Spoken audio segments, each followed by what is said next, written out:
You ever been to medieval times?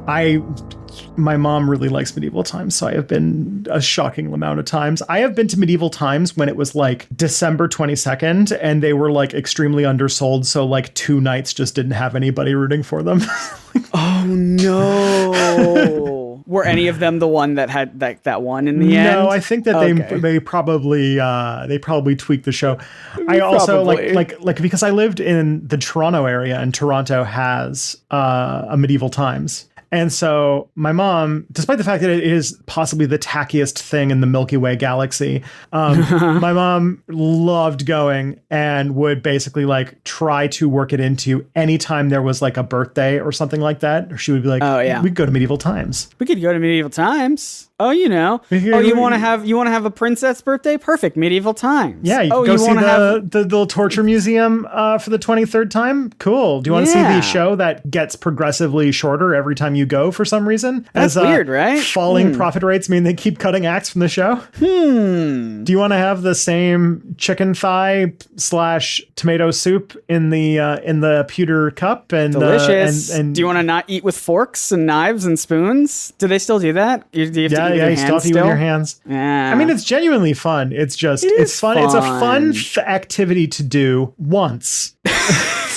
One time only. Well, that's why no one was showing up. That's why they were so undersold. Everyone took that advice. And now you're just gaming this system. And now you're just like, I get this all to myself. I get all the chicken thighs and all the hand soup that I can eat now. Hand soup. Oh my God. Yeah. That has been fun. So yes, the answer is yes. I've been to medieval times a disturbing amount of times. Were there any aliens there? Ooh, segue.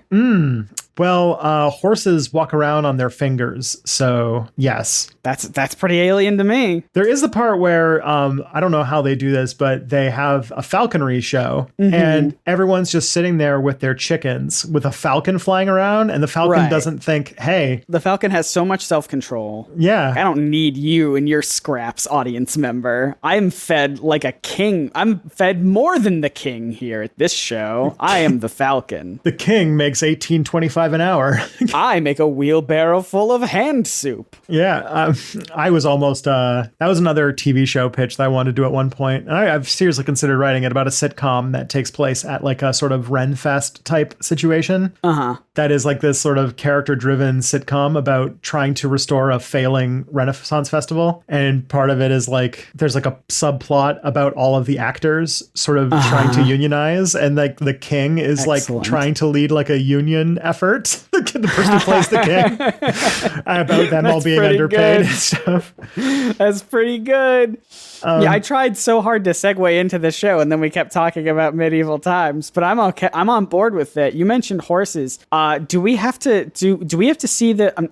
Have to see. I'm gonna see it anyway. But do we have to see the new Jordan Peele movie? Nope. About aliens, and I think there's some horses in there as well. This is the first I have heard of this movie, so I should probably go and check it out. Oh, what? Do you like Jordan? Have you seen any other Jordan Peele movies? I've seen Get Out. Yeah, and it was pretty good. Yeah, it's great. Have you seen Us? You haven't seen Us, though. No, I haven't. No, that's pretty good too. He's got a new one out. It's called Nope. This one's about aliens. We gotta see it. All right. I like aliens. Obviously, I like aliens because it's probably not Aliens, the podcast about ancient astronaut theories and UFO conspiracy claims. That's right. And my name is Scott Nicewander. I know pretty much nothing except for apparently that there's a new Jordan Peele movie out. That's the only thing I have up on Tristan. My name is Tristan Johnson, and I am the person who does not know when Jordan Peele makes a new movie. I'm the one who asked that is the one that is my. I am like I'm a superhero who is omniscient, but but my like Achilles heel is that I know absolutely nothing about what Jordan Peele is doing. That is and when you say you're the one who doesn't know, you don't mean just on this podcast. You are probably the one person on this continent that we're both on. Yeah, who doesn't know. I have a 6-month-old, so I just and like 2 full-time jobs basically on top of that. That's fair. Maybe we'll watch the movie and then make out a bonus episode in some capacity. Yeah, that could be fun. We got to cover for some vacations coming later this year. So that's right. I just got back from a vacation and I have another one right around the corner. Scott, So living it up. Live it up. You got so angry at all of the travel that I talked about doing when I was a kid and in my early 20s. You're like, I gotta catch up. All right, screw you, buddy. I'm going to go on a mall now. Well, you said I'm not actually traveling. I'm just continuously going to medieval times, just got to see that falcon. It's my best friend. Yeah, at this point with a kid, I'm like, I'm kind of going into the mode where it's like, once the kid can actually go on a trip and like not hate every part of it, then we're going to talk about maybe doing trips. And I'm thinking of doing like fewer but bigger trips. Like we're kind of thinking about going to India in a few years. And then you can come back. And then whenever next time we do an episode about something in India, you'll be like, oh yeah, I actually went there. It's pretty nice. And I'll be like, oh my God, this guy, he's been everywhere. I have, what's it called? Despite the fact that like I have traveled a lot, I have only ever been to, I can do this, 1, 2, 3, 4, 6 countries. I've only been to now 2. I just visited Canada for about 3 hours a couple days ago. I was in Canada for all of 3 hours and I walked around and I was like, hey, it's pretty good. And then I left. You were in Victoria, which I have been told is an extremely pretty place. So it is genuinely very. I tried so hard to send you the ugliest photo I could find just to be like, so this is Canada? Nothing special about it. But it really is very beautiful. Yeah, there. Victoria and like BC in general is known for being like exceptionally beautiful. Fun fact about Victoria. So there's a university on that island called University of Victoria, or UVic, as it's like kind of nicknamed here. That had a bunny infestation. Huh. Okay. All right. So the campus was actually like overrun with rabbits. Overrun with rabbits. And was there a solution put in place for that? Was it rabbit season? So one of my friends was a transfer student from UVic, and she was like, they took them and sent them to a place in Texas where they could like live and be free. And I'm like, they did not send them to Texas. They for sure did not do that. No chance. What's it called? I'm French Canadian, and rabbit is a part of our cuisine. So I'm like, everyone ate well that year. Hey, this is a podcast about aliens, I think. Oh yeah. This is my French Canadian cuisine podcast. Yeah. Today we're going to make a tourtière live and with no edits.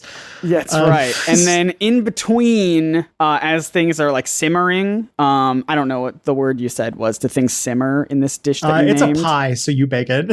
Okay, yeah. As things are baking and potentially simmering if you did something wrong, then in between those parts, that's when we talk about aliens. We talk about the ancient aliens, the History Channel show, and also just ancient astronaut theory, and sometimes just aliens in general as a concept. What's it called? This decreasingly coherent topic of a podcast. But, you know, just generally like UFO alien theories. And we take some alien theories. We did that Gosford Glyphs episode, and that had nothing to do with UFOs at all. Nothing to do with UFOs. That's never mind. Okay. We just you know, pseudo-archaeology, aliens and pseudo-archaeology. And we look at that stuff and we use it to teach you about the real world history behind really cool places and people and cultures and times even. So what are we talking about today, Tristan? So the man who knows things. So this is going to be a really fun one and also a really difficult one for an audio medium. So basically we are going to talk, and this is one that I think a lot of people are familiar with, but I obviously am not a good barometer of that. But basically this is about the claims that come up that there are paintings of aliens and UFOs scattered throughout medieval and Renaissance paintings from Europe. Ooh. So as a consequence, we're going to be talking about a lot of paintings today. Excellent. And I imagine the audio, the listeners at home will be able to hear the paintings in some capacity. Somehow. We will just go pixel by pixel, and we will tell you what color it is. And then, you can paint it in your own mind's eye. Mm-hmm. So this is going to be a very right-click save as or possible thought fossil picture focused. Can I tell you, Tristan, I am already on image 4 of right clicking and saving as. Okay, I there we am go. way ahead of you. But I also just I got to image 4 and I'm like, never mind. I need to wait till Tristan explains some of these to me. But they're pretty fun. So this is going to be a little bit about, hey, what's with all these wacky things and all these paintings? And it is genuinely a cool thing. I think that it says a lot about the context and culture that made them. And I don't think we've done Renaissance-y type stuff yet. I don't think so. It's very rare that Ancient Aliens people actually do stuff about Europe. So exactly. Yeah. It's fun to see. It's fun to see them explore a culture of largely white people, I imagine. Mm-hmm. Yeah, so basically the claim is millions of people around the world, as they say all the time, are certain that there are famous ancient paintings that provide evidence that aliens exist and have visited our ancestors. Yes, that's the whole claim of the show. Yes.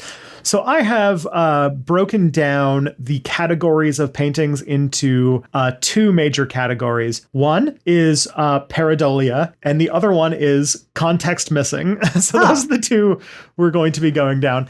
But if you know what those words, don't know what those words are. I mean, if you don't know what pareidolia is, I will explain it in a second. But basically, those are the two major explanations for these things. So we're going to go on like a little art tour, as I also struggle to pronounce words in Italian, which will be really fun. But it's okay because I've established with my streaming host Mia Mulder that it is okay to make fun of countries if they ever had a colony, and luckily.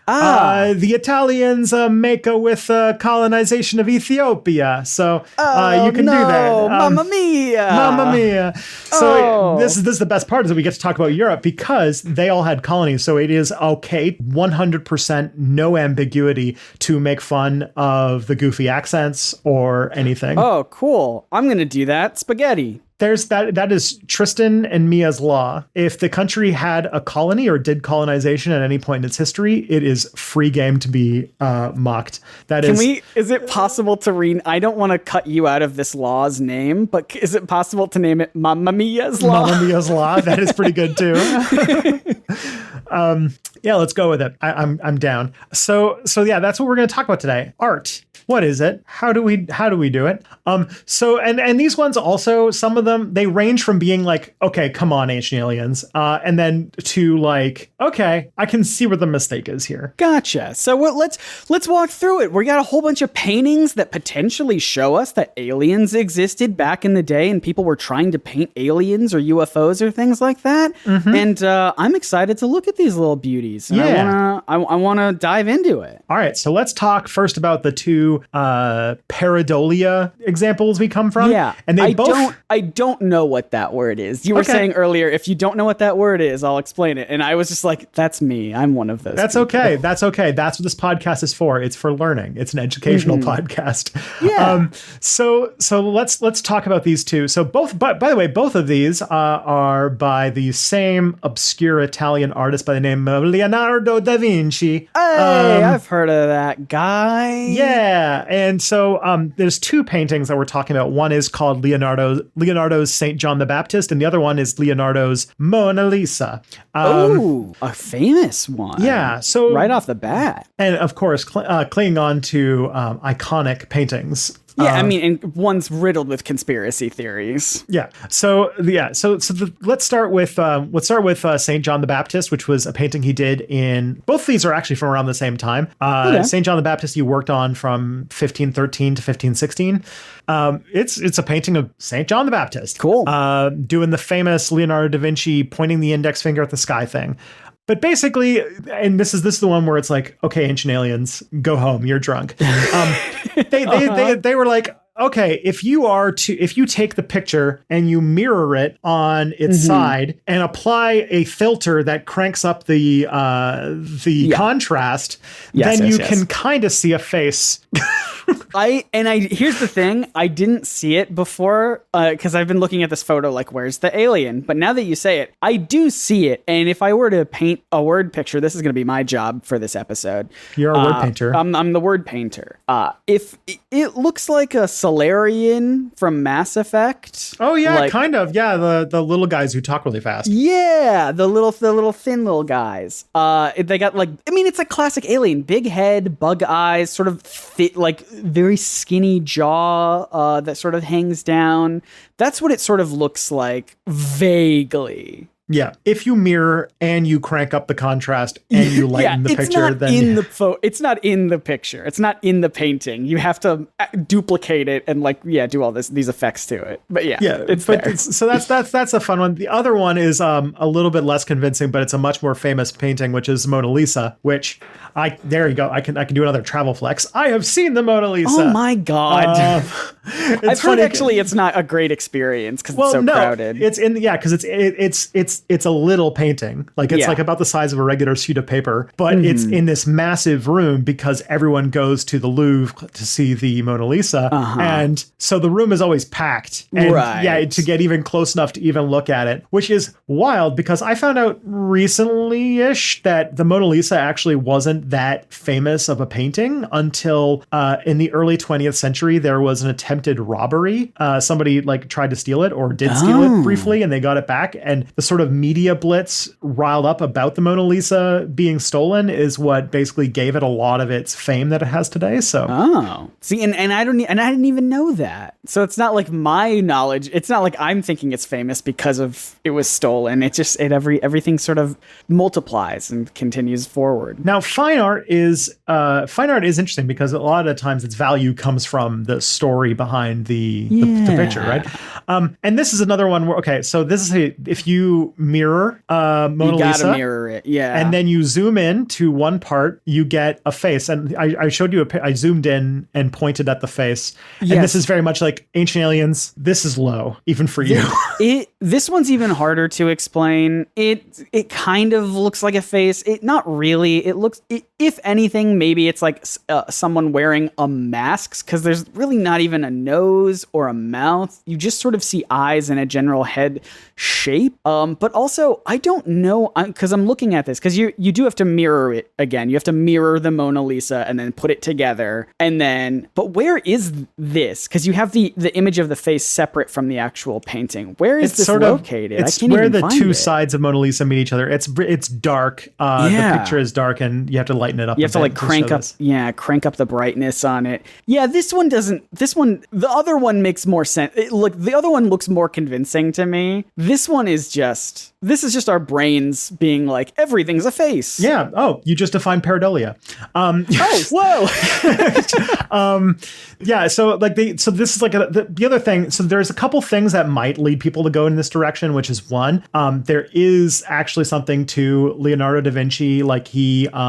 He wrote his notes with a mirror. So that kind of reflection thing is a thing that he played with a lot. Yeah, and he was also known for hiding things in his paintings. So there's a little bit to it, but this is stretching. And because the Mona Lisa is one of the most famous paintings to ever exist, there's tons of conspiracy theories surrounding it. Yeah. And I feel like this one is just another bit of a stretch. But as we've seen in Ancient Aliens, that one of the things that comes up often is that they try to latch on to big and famous pictures. Right. Or big and famous things, because then you get the sort of it feels credible, the Leonardo DiCaprio pointing at the TV moment. Right. Yeah. It feels more credible. It feels more momentous. If it was just there was if I did a finger painting when I was younger that had aliens, I don't think Ancient Aliens would be like, see, Scott knew about it. Do you see this kid named Scott? He knew about it. I don't think they would do that. I would be flattered if they did, but they wouldn't. But yeah, hanging on to something like Mona Lisa feels like it's a way to make them seem more credible. That does remind me of another. Let me see. This is a real tangent, but it's one of my favorite pieces of. You were talking about art that as a kid. Yeah, I think I know where you're going. You know about Onfem? Is this the art that was discovered by a kid? It's from Novgorod. It's a which is a city in Russia, or at least it was a part of Russia in the past. But it's basically this. They've discovered a bunch of art that was from this child who lived in the 13th century there, and it's just like it's just like a bunch of like not only is like a bunch of writing like kind of like schoolwork that he did, but in between that it's just like a bunch of like very obvious like child art, like just drawings that kids would do. But it's like it's very interesting to see because it's like this is like 800 years old, and it's like the stuff that you would see like a kindergartner bring home, that kind of thing. Oh, it's amazing. It's like oh man, actually Trey the Explainer, who was on this podcast, did a video about it that's really good. So you go watch it. But I don't know. There's something about that there's something like magical about like preserving like just like that kids have been drawing weird looking art of them as a knight on the back of a horse that looks like it could be a giraffe maybe. Yeah. And it's like, oh man, kids are immortal, like, you know? Yeah. And we should be hanging up more kid art in a museum. Why we gotta move over, Mona Lisa? My kid, I don't have a kid. My kid drew something that I think is cute and I put it on the fridge and it's gonna be in the Louvre now. We should all take turns. Mona Lisa's been there long enough. Yeah, it's true. Leonardo da Vinci's had his time in the sun. Move aside. I've got a baby that in a few years will probably start finger painting. Probably. Yeah. So yeah, these two cases are just something called pareidolia, which is a term that you defined already, which is that we tend to, well, we have a brain, we have brains. That's true. One of the things about our brains is that we are like we evolved to basically look for hidden predators and to find prey and all those things, which means that we are basically connection making machines. We are looking for signs in basically everything. And so we have this nasty habit of trying to find meaningful interpretations of nebulous stimula. And this shows up in a lot of stuff. Some of the more common ones that everyone is probably familiar with is like constellations. We have like seeing pictures in clouds, seeing the man in the moon, or things like that. Yeah, the smiley face on Mars. Other things that would show up too are like another example of pareidolia might be like, if you remember from neither of us are old enough to remember this, but the Satanic Panic, where they were like playing records backwards to show satanic stuff. I have great news, Tristan. It's back, baby. Oh, they're doing that again? They're doing it again. D&D more popular than ever. Why? Satan and that whatnot. Makes sense. Yeah. Yeah, I mean, Satan's fun. Is that a thing you want me to cut out of the podcast? Or are you cool leaving that just in there, just point blank? There's a line from The Simpsons, like, all the best bands are associated with Satan. Like, yeah, what's it called? I listened to Iron Maiden in high school. This is my thing. All right. But the other thing too is that like this shows up. This is like a different realm of like pseudoscience and is like ghost hunters and stuff like that. You've probably seen a lot of like there's something called EVPs in ghost circles, which is basically where they take a like recorder and crank up the gain, and what they get is but in a silent room, and so what they just get is a big wall of static, and then they try to hear things in the static. Yeah, they'll get a noise that's like, and then they will just be like, oh, I think I heard it say, I buried treasure under the house. We got to dig right now. Yeah. Or something. So it'll be like I'm help me or something. You know, it'll just do whatever. Yeah. Classic. I'm allergic to cats. Like all the things that ghosts say. Yeah, good ghosts say. We were I was playing D&D last night, and we're doing Curse of Strahd, and we went to a town where one of the guards was like constantly talking as if we were good ghosts. Oh, that's fun. And you came to mind. That's sweet. But the most common one that we found is that we find faces in things a lot. There was actually this really interesting study in 2009 that found that we actually it studied like the amount of time for us to process pictures in our brains. And so like basically what we found is that we actually process pictures faster if they have even face-like shapes in them, which sort of implies that our brains are hardwired with like face recognition mechanics in them. Okay. And so we can see faces. We are like, because if you think about it, we're social animals, and we evolved to be able to tell intention on friends and enemies and all those kinds of things. And so being able to identify faces, and especially like the mood that the face is having as fast as you can, would be evolutionarily advantageous. And so the fact that we have like, you know, this ability to recognize faces anywhere makes sense. Do you think then, and not to get off on another tangent since we're still on the tippy top of this episode, but do you think then that people who are face blind are less likely to make these to like become superstitious or whatever, and like make these sort of connections and leaps between things because they can't actually see? That would be a very good, because it's probably that part of the brain that is not functioning, right? So yeah, that could be the case, but of course, that's just a speculation. Yeah, so that'd be if anyone's looking for their master's thesis project in neuropsych, then that would be a good one to try. Yeah, let me know. Yeah, and mention me. Yeah, but mention me only in the way that a ghost EVP would do it. So at the end of your paper, just scribble something that's like, and then I'll know that it's me. Yeah, there you go. So that's all stuff on pareidolia. So let's move into the sort of missing context stuff. And this picture, I just want to get your first reaction to this picture.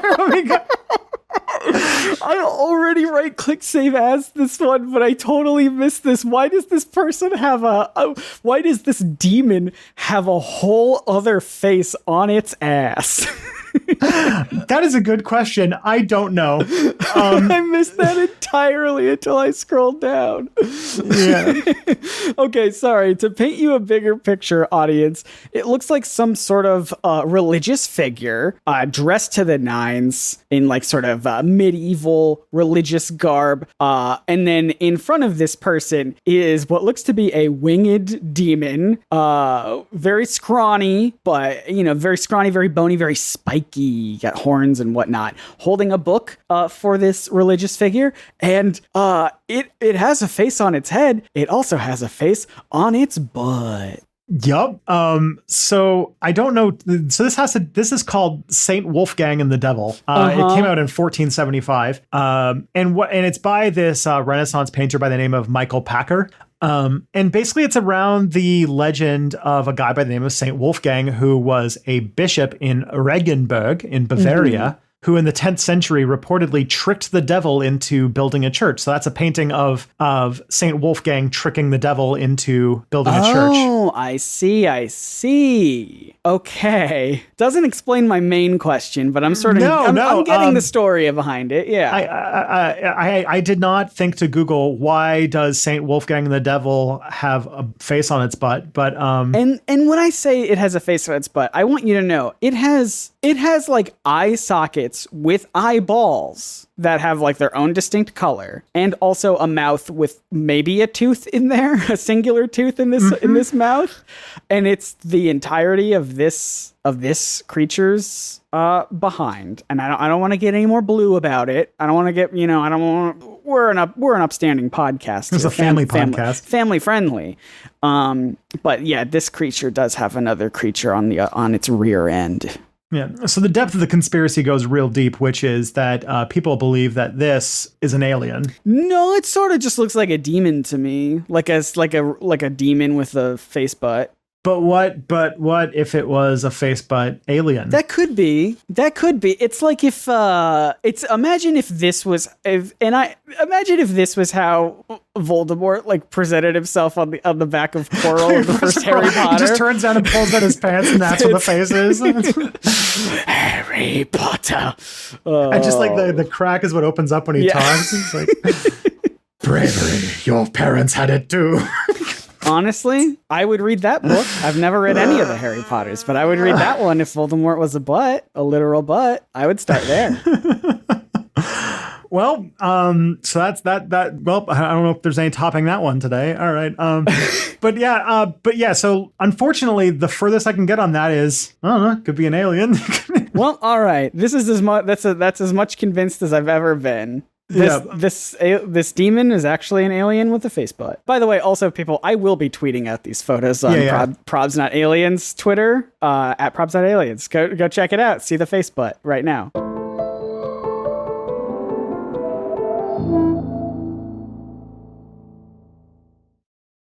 So this next one. So this next one is called The Annunciation of Saint Emedius. And it's a really cool painting. Like there's a lot of really cool stuff going on. A lot of that classic Renaissance perspective stuff. Yeah.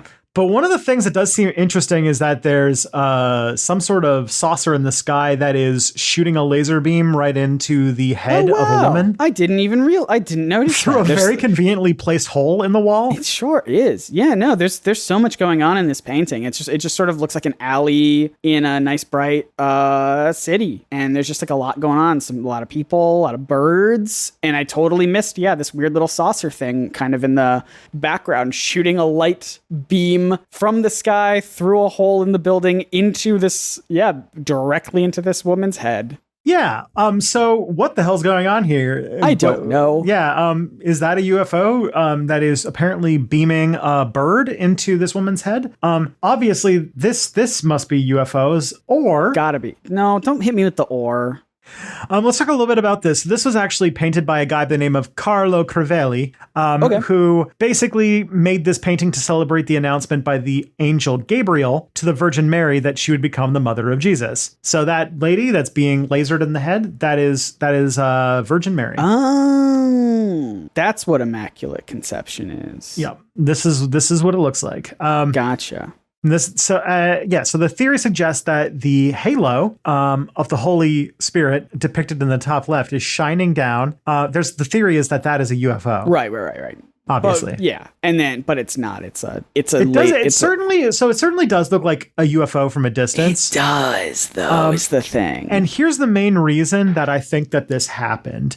And that is, from a lot of the stuff that I found that were trying to claim that this was the case, they had very bad, like a lot of the stuff comes from like the early internet. And they're really like, this is a huge version that I got off the Wikimedia Commons. But the early ones have very low resolution versions of these pictures. So they're blurry or pixelated and things like that. And so it does seem that those pictures seem to be passed around the internet and they only got like a little kind of like not great thing.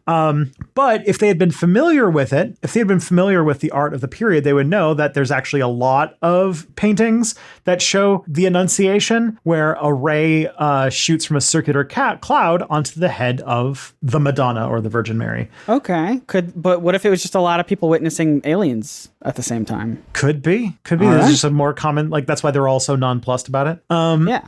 So like the thing is that what this means is that this was part of a sort of genre of depictions of this specific moment in biblical history, and it has a sort of what's called in art history an iconographic language, because it is a sort of shorthand for a certain thing, a certain activity that would have made sense if you were around at the time or if you're a trained art historian, but looks alien today because we don't have the context, we don't have the cultural education about it, right? Right.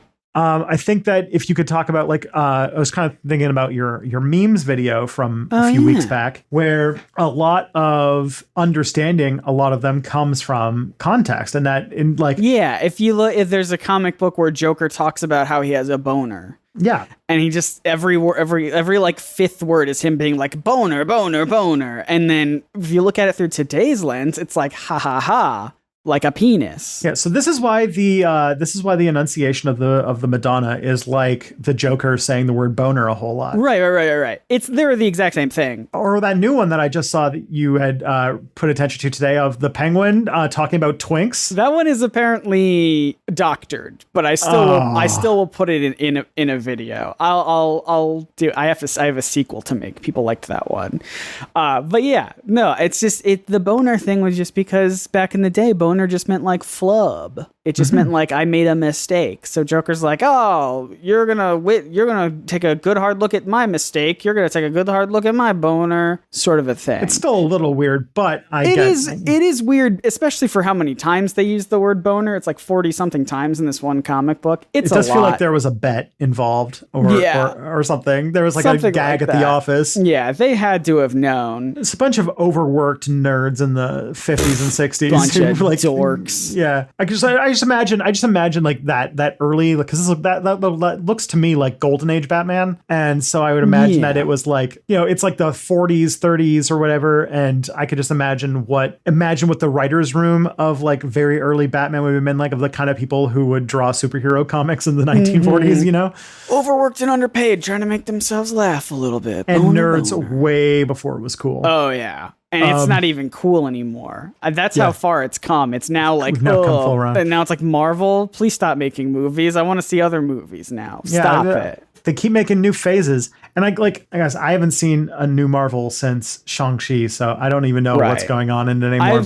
I just saw that while you were gone, they just announced like 400 new Marvel movies. Tristan, they got more to go. They're announcing more in like a couple weeks or something like that. Like there's going to be 2 Avengers movie in 1 year. Yeah, 2 Avengers movies in 1 year. And then it also came out around the same time that they were like, stuff came out about how they were like extremely overworking and underpaying their CGI artists. And then didn't the new Thor movie had like one of the worst looking like random people or something like that became a meme? I haven't even seen the Thor movie yet because I've been traveling, and also I gave up on the idea of watching Marvel movies as soon as they come out. Like, okay,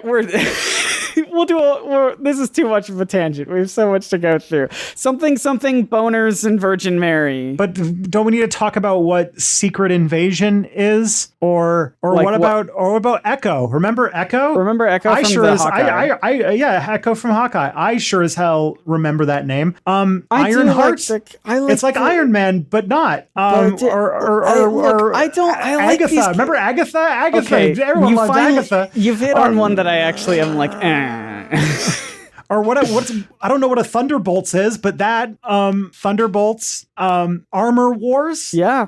Are you just gonna list all of them? I'm listing the ones that are like, I have no idea. I couldn't even begin to tell you what Wonder Man. I don't know what a Wonder Man is. Is that a real one? I didn't even see that one announced. I guess I don't know. I don't know. So yeah, they're making a Namor one, and they're gonna do a Namor in Black Panther, and so I have to make a Namor video or 2, and that makes me really upset that I have to do that. But it does look like it's another tie-in for Ancient Alien stuff, though. So maybe we could do a video again about Namor.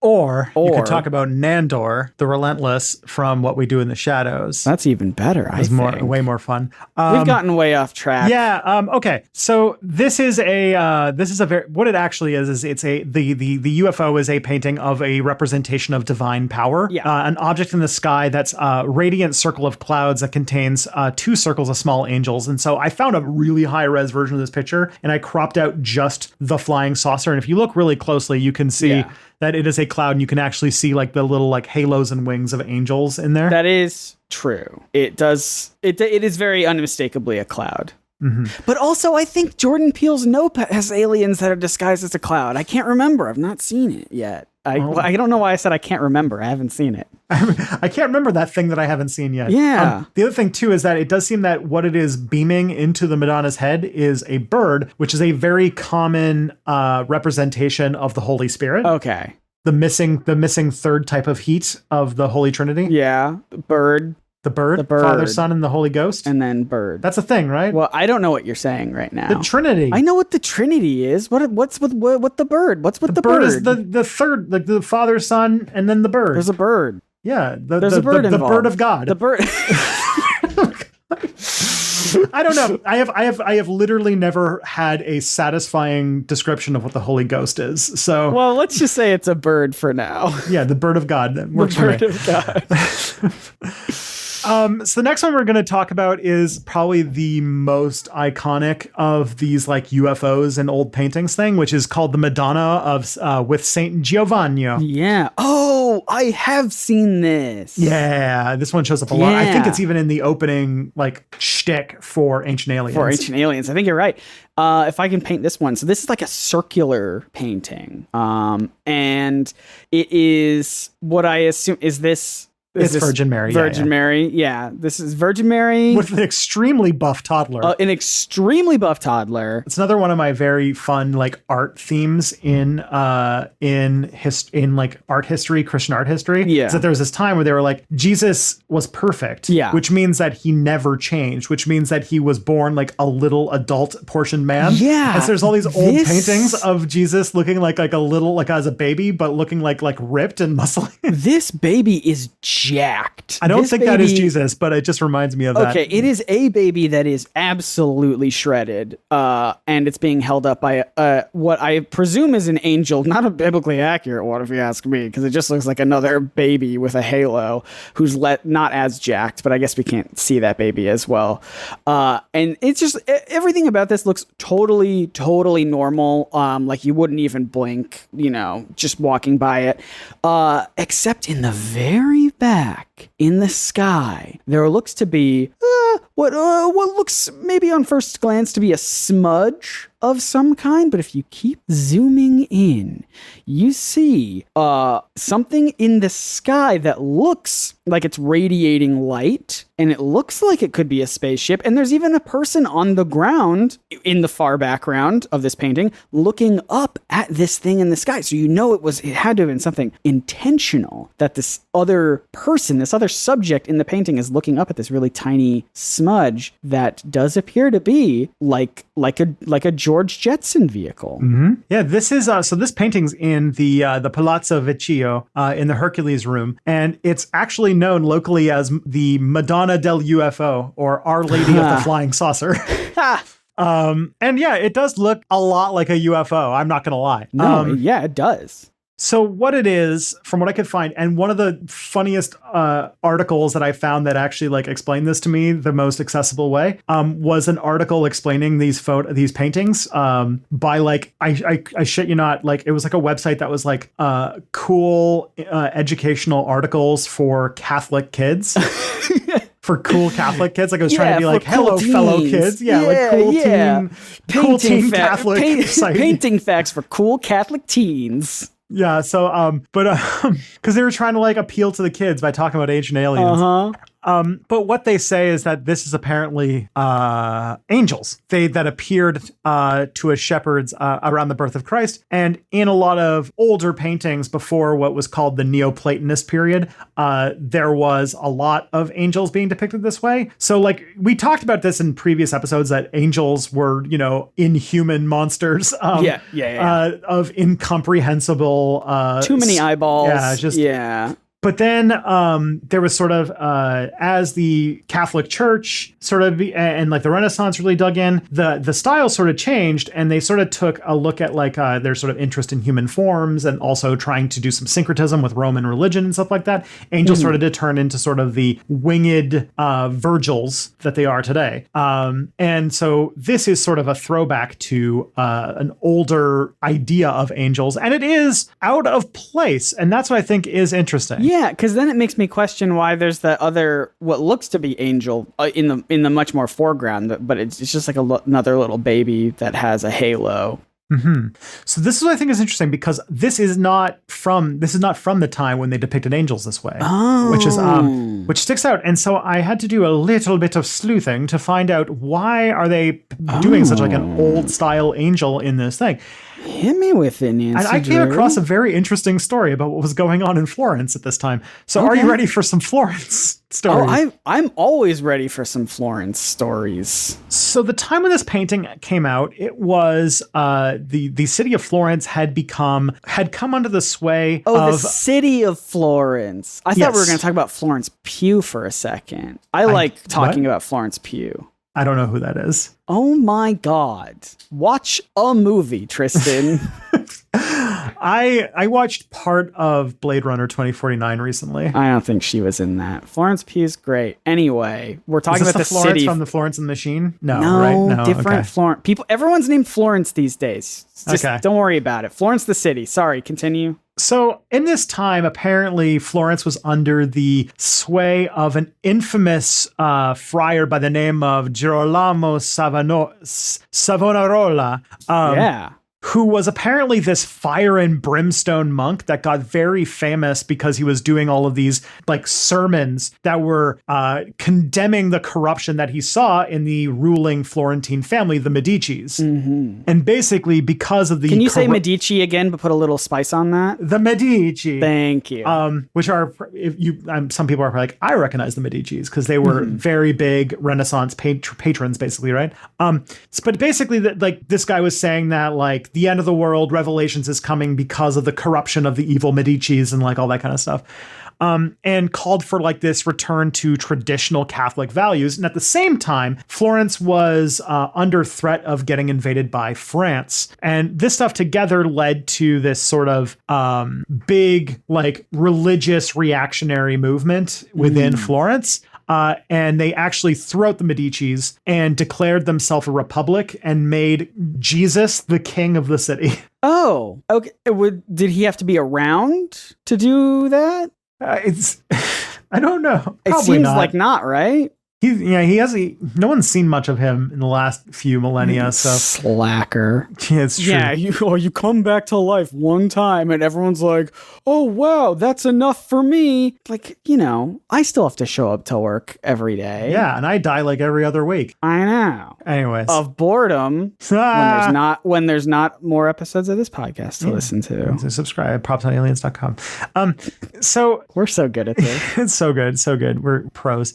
So yeah, and so Florence was a republic. They had thrown out the Medicis, and they basically just got onto this like religious fervor as essentially Florence became a theocracy. And in this time, they invented this new famous expression that apparently is still kind of a term today, which is called the bonfire of the vanities, where they would take symbols of corruption and degeneracy and burn them in these big bonfires in the street, where they burn things like gambling paraphernalia, also things like wigs, fineries, trinkets, baubles, and symbols of moral decadence like obscene books, as well as art and precious objects. So you can imagine that this was like, this like hardcore religious backlash trying to avert the end of days. They throw out the ruling family and they just start burning all of these symbols of sin and corruption.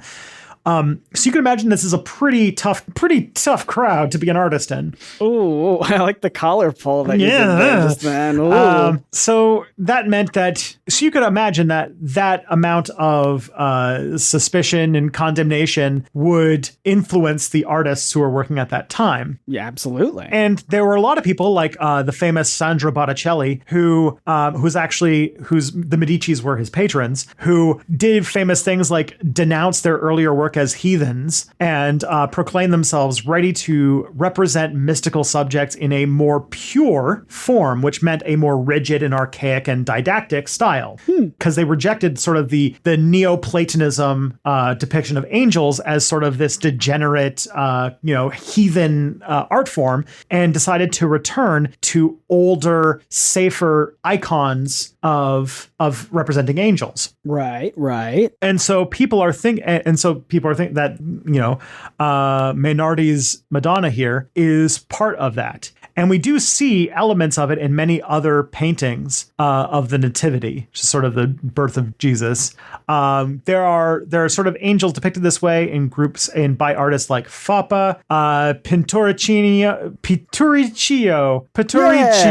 Aspertini, Di Credi, Bronzino, Luini. As long as if you put an accent on it, there's no way you're mispronouncing Ghirlandaio, and also Van der Goes, who is I believe a Flemish painter. Can you do that but can you also do that with an Italian accent? Van der Goes. Perfect. But yeah, all of them have a angelic visitation scene, and it's depicted as a sort of luminous cloud or figure that is emerging from the luminous cloud. So this is sort of like an artistic sort of backlash a little bit to go back to how things were, sort of what you're saying? Yeah. Interesting. Furthermore, too, these things like are influenced because this is art, right? So these things are influenced and figured out through various different means, because there's no like reference to luminous clouds in Luke, which I think is the book of the Bible that has the nativity story in it. I don't know. I'm not a Bible scholar. One of them does. But the thing is that actually not only did Renaissance painters take ideas from the Gospels, but they also took sources from apocryphal sources as well as devotional texts that contain popular characters. And one of the apocryphal Gospels that was drawn upon artists in this period was James's proto-gospel that features a very detailed description of the nativity in which no angels appear, but instead a cloud of light attends the birth. And the quote is, "And behold, a luminous cloud overshadowed the cave, and the midwife said, My soul has been magnified this day, because mine eyes have seen wondrous things, that salvation has been brought forth to Israel. And immediately the cloud disappeared from the cave, and such a great light shone in the cave that the eyes could not bear it." So it was all the glow cloud. So this is a famous thing that was going around at the time. So a lot of times the depiction of the angels overseeing the nativity were instead a sort of luminous cloud, like say this thing that is near the Madonna here. Well, there you go. So what we see here is that in the late 1400s in Florence, Mainardi is subject to the political situation at the time, but also the sort of tradition, the iconographic traditions of what's going on in devotional art in this period. And if you think about it through understanding context and understanding history and everything like that, all of a sudden this UFO makes a lot more sense.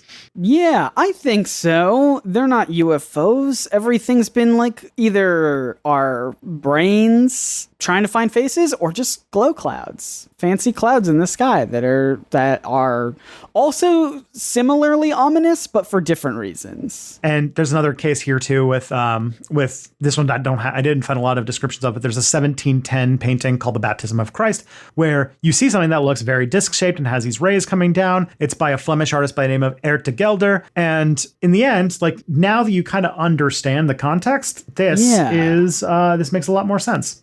I think so too. This one's a cool one too. And again, we're going to tweet all these out, so go follow us. We've got some more to go through, don't we? Yeah, and I'm starting to think that this might need a part 2. Should we split this up? Sure. Audience, what do you think? Shout out now. Should we do a part 2 on clouds? Or on, sorry, the rest of it's not going to be about clouds, I imagine, is it? Because No. then we could just rapid fire. Alien paintings. Should we do a part 2 on alien paintings? I think so. I'm seeing a whole bunch of these that look really fun and interesting. Let's do it, Tristan. So we will be back for part 2, but before, in the week, while you are waiting with bated breath to find out what other paintings are not of aliens, you could find out more about what's going on and see the pictures from this podcast from our Twitter account at ProbsNotAliens. That's true. Go follow us over there. We have a lot of fun people who just like to point out all the stuff we get wrong. It's a very good funnel for everyone telling us when we're wrong. And oh man, Pencilgate has Pencilgate's got a lot going on with that one. This is like the number one emails. This is like the most internet example, because in the podcast I was like, this is probably not true, but it is very descriptive of how these two sides manage engineering problems, and everyone was like, that is incorrect. That thing that you said was incorrect. We were making a joke. Everyone knows that. Everyone's been nice. Yeah. And you can follow us each separately on the internet if you want to do that. Tristan, where can people find you and the things that you're doing with your big brain? I have a YouTube channel called Step Back, and I have a new video coming out soon on speaking of virgin births, or speaking of nativity scenes, on people's right to stop being pregnant in America, and how there's a whole history behind the shit that's gone down in America recently. It's a fun time. Yeah. And this is an interesting, we get to live through an interesting time of history. We get to see how it ends. But Scott, you also make content that probably is a lot less dour.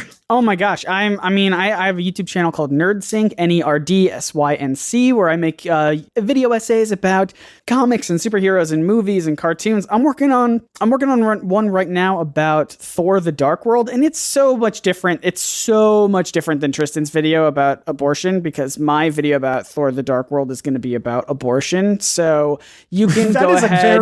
That is clickbait right there. This is my Thor: The Dark World video about abortion. Yep. So go ahead and subscribe over there for that one. But I also just make sillier videos as well, where I just get together with my friends and we watch some sort of weird, goofy old piece of media. And I think that's just a lot of fun. So go check it out. We'll have all the links to everything in the description. You can also write reviews to this podcast. We love it when people do that. People have done it in the past, and we like that it will continue, I presume. So thank you to everyone for doing that. Tristan, you got something exciting that you wanted to talk about. Oh, Someone sent you something? Yes. I wanted to thank Juniper, a wonderful listener to this podcast, who sent me into my P.O. box a copy of a book called The Anunnaki of Nibiru, Mankind's Forgotten Creators and Slavers, Destroyers, Saviors, and Hidden Architects of the New World Order. Oh. So I haven't gotten a deep look into this book yet because I just picked it up this morning, but I did notice some very interesting typographical uniqueness, like pages that have like a single sentence on them. Oh, fun. Or things like that. And I think that there's, I'm seeing, I think it's in like the basic font that Microsoft Word comes in. Oh, cool. So there's a lot of fun stuff in this, but Juniper sent me a DM a few weeks ago that was like, hey, do you want this extremely weird book that I have? And I'm like, okay, so yes, please. You sent me a picture of this this book saying that someone sent it to you. And I didn't know it was like a fan trying to like get in touch and be like, this feels right up your guys' alley. I thought it was someone who was like annoyed that we kept trying to debunk things. And they were like, yeah, well, if you just read this book, then you'll understand all the things about all aliens and whatnot. But I'm glad to know that it wasn't that it was a fan. I hope. You've not corrected me so far, so I don't know. Juniper and I have talked in the DMs a little bit, and they do seem they seem like the podcast, and they thought that I might be able to make something. She thought I might be able to make something out of this. Oh, thank goodness. Well, anyway, thanks so much for listening, and thanks for telling your friends about the show too. That's how we grow. Mm-hmm. And if you want to tell your friends more where to listen, that was a bad sentence. If you want to tell your friends where to go to listen to more of this show, you can do so at probsnotaliens.com. That's where you can find links to all of the places where you can listen to this podcast that we do. And that's really it, right? That's your homework. Mm-hmm. So we will be back for more art history next week. But until then, the truth is out there. Yes. Probably.